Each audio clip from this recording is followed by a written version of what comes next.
श्रोता मानू एवं दर्शक मानू समस्त को प्रभु जीशु कृष्ण नाम मोर नमस्कार जनाऊे एवं यही सहभागिता मध्य को बाइबल आलोचना मध्य को स्वागत करुच्छी। प्रभुंर वाक्य जिसाया 59:1 और 2 पद लिखा जाए, देख सदा प्रभु हस्त छोट हो जाए नहीं जे ताहा परित्राण करि न पारे, क्योबा ताहांकर कर्ण भारी होई नाही जे ताहा शुणी न पारे। मात्र तुममानकर अपराध सबु तुममानकर और तुममानक परमेश्वर को मध्य विच्छेद घटाई अछि और तुममानकर पाप सबु तुममानक ठारु ताहांको मुख लुचाई अछि, एथिपाई से शुणिबे नाही। प्रार्थना करिवा। आमनकर स्वर्गवासी पिता प्रभु परमेश्वर, प्रार्थना श्रवणकारी और उत्तरदानकारी प्रभु मनोयोगी परमेश्वर, तुमरी पवित्र वाक्य आलोचना कला बेले आमनकर चक्षु को उन्मुक्त कर, जब तुम वाक्य आश्चर्य आश्चर्य विषय देखा। आमन हृदय को उन्मुक्त कर, जब तुम वाक्य को आम ग्रहण करवा। विशेषकर आमनकर कर्ण को उन्मुक्त कर, जपरी तुम वाक्य आम मन दे शुणा। जीशु नाम मागुअछु, आमेन। प्रिय बंधुगण, अनेक समय अनेक को मुझे प्रकार कहबार शुणी जे मु प्रार्थना कली किंतु किसी अनुभूति पाइली नहीं। मु घन घन बाइबल पाठ कली किंतु प्रभु ठारू कौन सी चालना पाइली नहीं।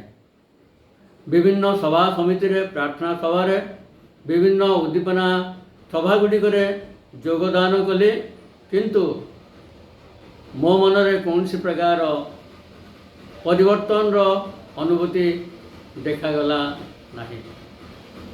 प्रिय बंधुगण, आमने ये प्रकार अभियोग करवा कथा आम शुणी। जिते प्रार्थना शुणा जाए नहीं, से समय आमने ईश्वर को ऊपर स्वतसिद्ध भाव में दोषारोप करिथाउ एवं आमे कही थाउ जे प्रभु आमनकर प्रार्थना शुणुना। किंबा एमिति मध्य होई पारे जे आमने हुए तो विश्वास करू जे आमे जदि पाप करिबा ताहले तुरंत आमने तार अनुभूति बा पाप बोध पाई परिबा। किंतु प्रकृत में आपण माने यदि प्रभुंकर वाक्य ध्यान करिवे, जानिबे जे प्रभुंकर वाक्य लिखा जाए पाप अति भ्रम सृष्टि करे, भ्रांति भाव सृष्टि करे एवं आमनकर हृदय गुड़ी को से सब अनुमान करने धारणा आमे करि पारि न थाओ बा आमनकर दोष आमने स्वीकार करि पारि न थाओ। तेणु जो मैंने आपण मानकर पाप स्वीकार करने निमंते अनुताप आवश्यक करते और पापरु परिष्कृत होगा निमंते आवश्यक करते, से माने निजर आत्मिक जीवन को परीक्षा करने आवश्यक एवं से माने मध्य प्रभु को मागिवा कथा जे प्रभु आमन को जमती ज्ञान बुद्धि देवे, आमनकर हृदय को आलोकित करेंगे, जेपरी आमने प्रभु ठारे आम जापर जे आमनकर कौन सी दोष रोचे एवं तार समस्यार निश्चित भाव में समाधान आवश्यक। से 139 गीतर भक्त दाऊद कहले 22, 23 और 24 पद कहले, हे परमेश्वर मोहर अनुसंधान कर और मो अंतकरणर परिचय दियो, मते परीक्षा कर और मोहर संकल्प सब ज्ञात हो, आ मो अंतर रे दुष्टतार कौन सी मार्ग अच्छी कि नहीं यह देख, पुणी अनंत पथरे मते गमन कराओ। निजे स्वयं दाऊद मध्य जापारे जे अनेक विषय हृदय घटुची, जीवन में घटुची, आउ से प्रभुंकर एनलाइटमेंट बा प्रभुंकर चेतना निहाती आवश्यक।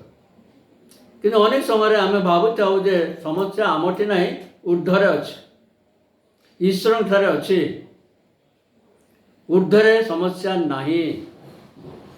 एवं इस्राएल जाति मध्य से प्रकार चिंताधारा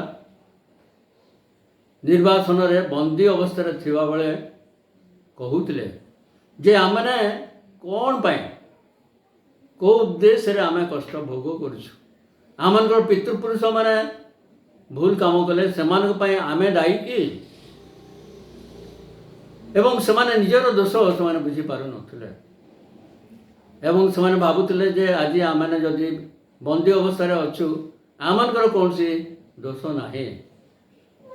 एवं सेमाने मध्य भाबुतिले जे प्रभु परमेश्वर आमनकर प्रार्थना शुणु नांती एवं आमनकर प्रार्थनार उत्तर देवा पे तांका पाखरे होय तो सामर्थ्य नाही। किंतु प्रिय बंधुगण आज जो शास्त्रांश आम पाठ कलु से प्रभु परमेश्वर अति स्पष्ट भाव में कहते जे आमनकर ईश्वर सामर्थ्य परमेश्वर, सामर्थ्य परमेश्वर, से सर्वशक्तिमान परमेश्वर एवं सार्वभौम्य परमेश्वर ताहांकर पराक्रांत बाहु छोट हो जाए ना, संकुचित हो जाए ना। से निश्चित भाव में जो परमेश्वर धूली आमनको आमनकर शरीर को गठन कले से आमनकर छार शरीर को परिवर्तन करने सक्षम परमेश्वर, आमनकर प्रत्येक परिस्थिति को परिवर्तन करने परमेश्वर, आमनकर समस्या सामान्य हो बा विराट हो से ताहाको दूर करि परिबा परमेश्वर। तेणुक हुए तो मु भावे जे अब्राहम को भली आमनकर विश्वास को जाबड़ी धरिबार आवश्यकता अच्छी। जेतबेले बड़ बड़ कठिन परीक्षा आसला विशेषकर तांकर पुत्र इसहाक को बलि देवा पे प्रभु परमेश्वर कहले से समय आपण मैंने एब्री पत्र 11 पर्व पढ़े जदि जानीपारे प्रभु जानिला जे जो प्रभु से अब्राहम कहते जे जो परमेश्वर मोर ये बार्धक्य अवस्था मते संतान देइछंती से मध्य चाहिए मते मोर पुत्र को पुनरुत्थान दे पारिबे, नुआ जीवन दे पारिबे।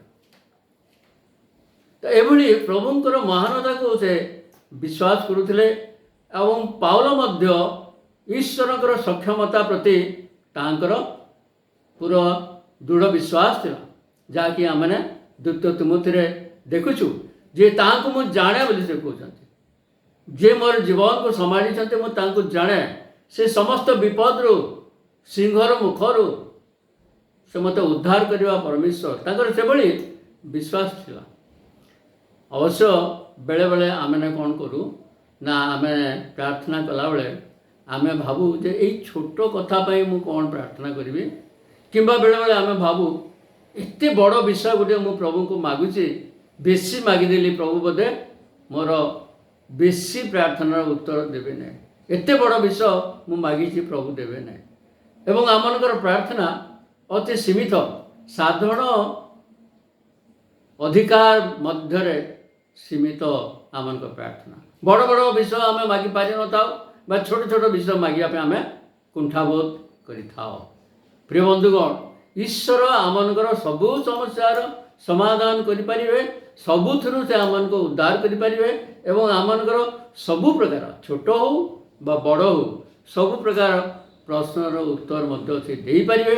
ताहांकर कर्ण भारी होई नाही, से शुणवे नहीं बोली आमने जो कहूँ हाँ से शुणवे ना किंतु शुणी पारे नहीं बोली आमनकर कहवाटा उचित नुहे।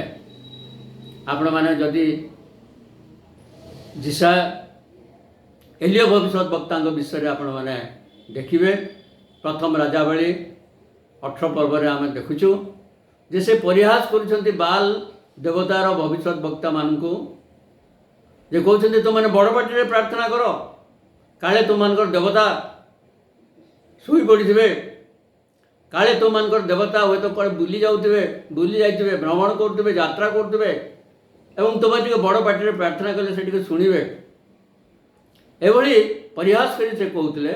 किंतु प्रिय बंधुगण प्रकृत में आमनकर परमेश्वर सेमिति जे प्रकार भाव में 121 गीत दाऊद लिखते जे से निद्रा जाती नहीं, से घुमाती नहीं, से आमनकर समस्त प्रार्थना प्रति मुहूर्त शुणापी जाग्रत परमेश्वर। तेणुक आमर जिह्वा परमेश्वर सेमिति नुहंती। एवं आम देखुछु जे एलियाजर प्रार्थना कले एवं तांकर प्रार्थना सरिवा मात्रके शेष होगा मात्रके इसाकर निमंते जो कन्या से प्रार्थना करते रिबिका काखरे जलकुंभ धरी से आसला। प्रभुंर वाक्य लिखा जाऊँचे आम से डाकू डाकू आम उत्तर देवा कथा को आम शुणा परमेश्वर एभली प्रभुंर वाक्य लिखा जाए। किंतु आमनकर विश्वास तो कम, किंतु अनेक समय आमनकर सबुठ बड़ समस्या होची कौन ना आमनकर अपराध। प्रभुंर वाक्य लिखा जाए जहाँ मुझे आपण मान निकट में पाठ कली दिशा 59 पदर लिखा जाऊँचे तुम्हार अपराध सबू तुमर और तुमर परमेश्वर मध्य विच्छेद घटाई अच्छी और तुमर पाप सबू तुमको मुख लुचाई अच्छी। सबू समस्या आमठार अच्छी किंतु आम कहे ये समस्याटा हूँ प्रभुंकर। प्रभु आमर प्रार्थना शुणुना दीर्घ मास मास धरी वर्ष वर्ष धरी मु प्रार्थना करें प्रार्थना करूँ प्रभु कहीं आमर परिस्थिति को बदले नहांती से कुआड़े गले लुचि गले किंतु प्रकृत में आमर पाप हेतु आम लुचि था। से दिन एदन उद्यान रे आदम हवा पाप कले एवं से ईश्वर ठारू लुचिले जिते ईश्वर से डाकिले आदम तुम्हें केउठारे से लुचि थिले। प्रिय बंधुगण अनेकंकर पाप हेतु से ईश्वर ठारू लुचंती किंतु से भावती जे ईश्वर आम ठारू लुचिछंती ईश्वर तांकर मुख आम ठारू दूर करछंती।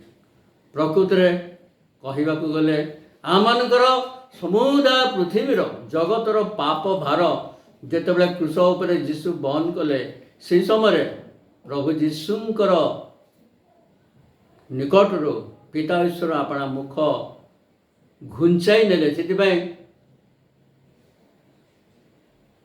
जीशु प्रार्थना करी कहले एली एली लमा साबाक्थनी अर्थात हे मोर परमेश्वर मते कहीं तुम्हें परित्याग करो। तो आमनकर पाप हेतु प्रभु जीशु दूरीकृत है। किंतु प्रिय बंधुगण आम मैंने भावु जे आमनक ठारू प्रभु अपना मुख लुचाई रही जे पर्यंत मु पाखरे लगी रही से पर्यंत पापर प्रभु मोर प्रार्थना उत्तर देवे नहीं। गीत 66 पर्व 18 पद लिखा जाए जदि मु अधर्म को अपना मन मध्य आदर करी ताहले मोर प्रभु मोर प्रार्थना शुणिबे ना।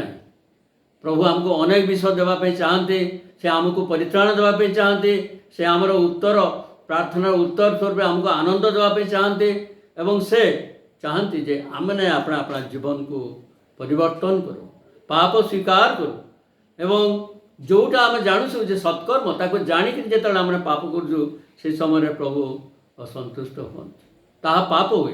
तेणु प्रिय बंधुगण प्रभु आम को जो अनुग्रह देते से अनुग्रह रे आज आम आनंद करवा कारण जिते आम पाप स्वीकार करूँ से समय पाप आमर समस्त ग्लानि दोष मनोभाव सबू नहीं जाए।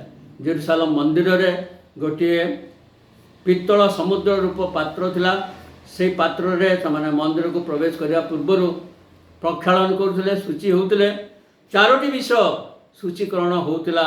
प्रथम विषय हूँ मस्तक, द्वितीय विषय हूँ हृदय, तृतीय विषय हूँ हस्त, चतुर्थ विषय हूँ पद।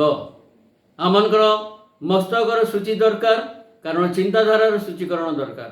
आमनकर हृदयर सूचीकरण दरकार कारण आमनकर इच्छा शक्तिर सूचीकरण दरकार रही। आमनकर हाथ को परिष्कार कर आवश्यकता रही कारण आमनकर कार्यगुड़िक खराब एवं आमनकर पाद प्रक्षालन कर आवश्यकता अच्छी कारण आम भूल पथरे चली जाई थाओ। तेणुक प्रभु चाहती जे आमनकर जीवन को आम से जीशुंक रक्त रे सूची करवा। जीशुंक रक्त समस्त पापरू आमन को परिष्कार करे। प्रार्थना करवा। प्रभु तुम धन्यवाद तुम प्रशंसा कर तुम्हें आमर प्रार्थना श्रवण कर परमेश्वर किंतु आमनकर जीवन समस्त पाप दोष दुर्बलता क्षमा करी जीशु रक्त रे आमर पाप परिष्कार करी आमनकर प्रार्थनार उत्तर दे ତୁମେ ଗୌରବ ପାଅ। ବିଶେଷ କରି ପ୍ରଭୁ ଆମେ ପ୍ରାର୍ଥନା କରୁଛୁ ଆମମାନଙ୍କୁ ଏ ରୋଗ ସଙ୍କଟରୁ କରୋନାର ଭୟରୁ ରକ୍ଷା କର। ଯୀଶୁଙ୍କ ନାମରେ ମାଗୁଅଛୁ, ଆମେନ୍। ପ୍ରଭୁ ଯୀଶୁ ଖ୍ରୀଷ୍ଟଙ୍କ ଅନୁଗ୍ରହ, ପିତା ଈଶ୍ୱରଙ୍କ ପ୍ରେମ, ପବିତ୍ର ଆତ୍ମାଙ୍କର ସହଭାଗିତା ଆମ ସମସ୍ତଙ୍କର ସହବର୍ତ୍ତୀ ହେଉ, ଆମେନ୍।